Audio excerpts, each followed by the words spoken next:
Tahu nggak kamu, sistem pembayaran QRIS Indonesia bikin Amerika Serikat ketar-ketir. Amerika Serikat sampai menyoroti QRIS dalam negosiasi dagang karena dianggap membatasi ruang asing.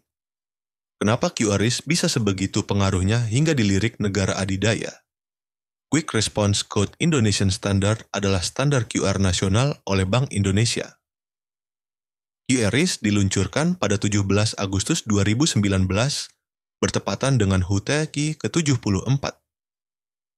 Peluncuran ini bagian dari visi sistem pembayaran Indonesia 2025. Misinya adalah menyatukan semua QR Code agar universal dan efisien. Sebelum QRIS, tiap dompet digital punya QR sendiri.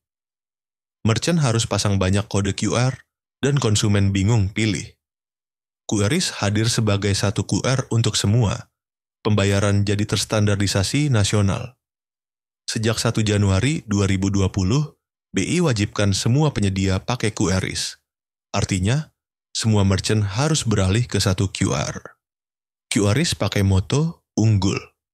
Universal, gampangan, untung, langsung. Hasilnya langsung terasa, jutaan merchant tersambung dalam tahun pertama. Per Maret 2020, tercatat 3,08 juta merchant pakai QRIS. November 2021 naik jadi 12,2 juta merchant. Akhir 2022, ada sekitar 23-24 juta merchant. Akhir 2023 tembus 30,41 juta merchant. Pengguna individu naik cepat, mencapai 45,78 juta orang di 2023. Awal 2025, QRIS digunakan 56,3 juta orang. Lonjakan ini setara 169% dari tahun sebelumnya. Mayoritas pengguna adalah UMKM, tulang punggung ekonomi rakyat. Hampir 38 juta pelaku usaha sudah menerima pembayaran QRIS. Transaksi digital QRIS naik drastis setiap tahun. Tahun 2020 ada 124 juta transaksi senilai 8,2 triliun. Tahun 2021 transaksi jadi 374 juta senilai 27,6 triliun. Tahun 2022 tembus 1 miliar transaksi senilai hampir 100 triliun. 2023 naik ke 2,14 miliar transaksi senilai 226 triliun. 2024 melonjak jadi 6,24 miliar transaksi senilai 659,9 triliun. Selama 4 tahun, transaksi QRIS naik dari triliunan jadi ratus triliun rupiah. Pertumbuhan ini menandakan adopsi massal dari kota sampai desa. Dari mal besar hingga warung kaki lima, semua pakai QRIS. Pembayaran jadi cepat, mudah, murah, aman, dan andal. QRIS jadi tulang punggung pembayaran digital Indonesia. Cukup satu stiker QRIS, warung bisa terima semua jenis pembayaran digital. Buat konsumen, satu aplikasi cukup untuk semua merchant. Budaya transaksi mulai berubah, cashless makin diminati. BI menyebut QRIS sebagai game changer yang ubah cara bayar masyarakat. Transaksi tunai turun, dompet digital naik. Saat pandemi COVID-19, BI keluarkan fitur QRIS tanpa tatap muka. Pembayaran bisa dilakukan cukup lewat kirim foto QR. UMKM tetap bisa jualan tanpa kontak langsung. Tahun 2023 lahir QRIS tuntas. Tarik, transfer, setor pakai QRIS. Jadi bukan cuma belanja, tapi juga layanan keuangan lengkap. Tahun 2025 BI kenalkan QRIS Tap berbasis NFC. Cukup tempelkan ponsel ke scanner tanpa perlu kamera. QRIS Tap proses transaksi hanya 0,3 detik. Lebih cepat dari kartu chip biasa yang butuh 4-5 detik. Teknologi ini diuji di MRT, Transjakarta, parkir, rumah sakit. Inovasi QRIS bikin bayar makin cepat dan praktis. QRIS dipakai di kuliner, transportasi, retail, bahkan donasi. Kotak amal masjid kini ditempeli QRIS. Di Aceh, masjid terima zakat lewat QRIS. Pengamen jalanan bawa QRIS untuk saweran digital. Banyak yang viral karena ini bukti QRIS sudah sampai ke sektor informal. Inklusi keuangan meningkat. Cukup punya rekening atau e-wallet, pedagang bisa digital. Pemerintah dukung lewat pembebasan biaya MDR untuk mikro. Sejak 1 Desember 2024, transaksi di bawah 500.000 bebas potongan. 90% merchant QRIS adalah UMKM. Warung, tukang sayur, hingga pedagang bakso. Konsumen tak perlu uang pas atau cari ATM. Satu klik aplikasi, transaksi selesai. QRIS percepat perputaran uang di ekonomi rakyat.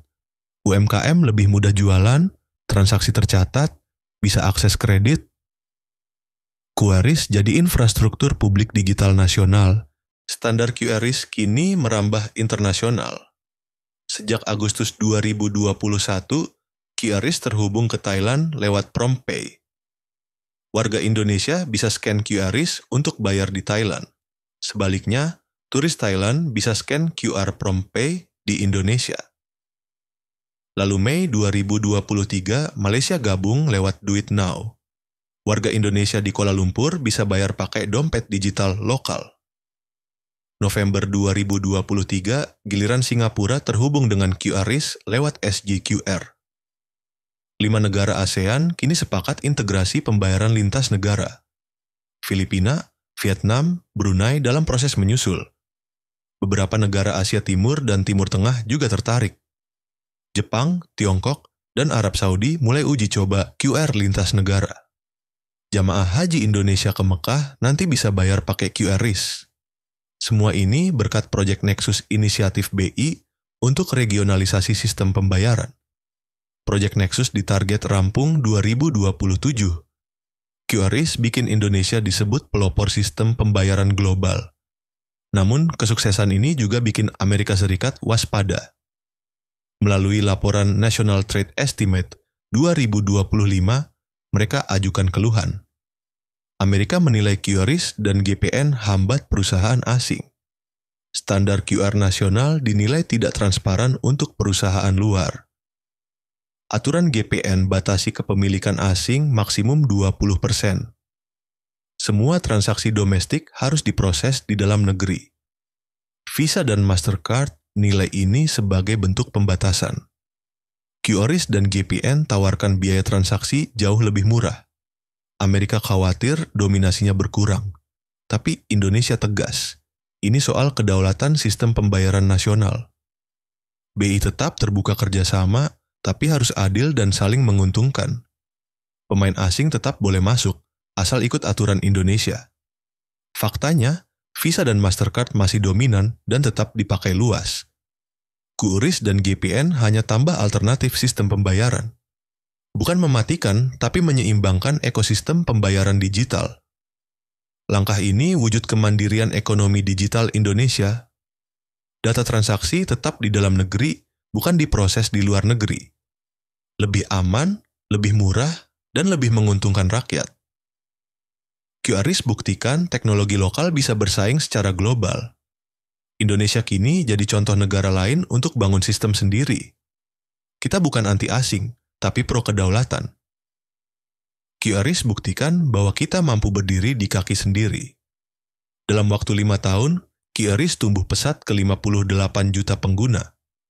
Transaksi ratusan triliun rupiah tiap tahun. Manfaat dirasakan rakyat, dari kota besar sampai pelosok.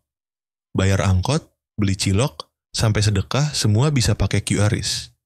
QRIS bukan sekadar teknologi, tapi simbol kemandirian digital bangsa. Perjalanan masih panjang, tapi pondasinya sudah kuat. QRIS akan terus berkembang, menjangkau lebih banyak negara. Dengan terus inovasi, Indonesia bisa jadi pusat pembayaran digital Asia. Negara besar seperti Amerika mulai resah, tapi kita tetap teguh. QRIS adalah karya anak bangsa untuk kedaulatan ekonomi nasional. Dan mungkin itulah sebabnya dunia kini mulai menoleh ke arah Indonesia.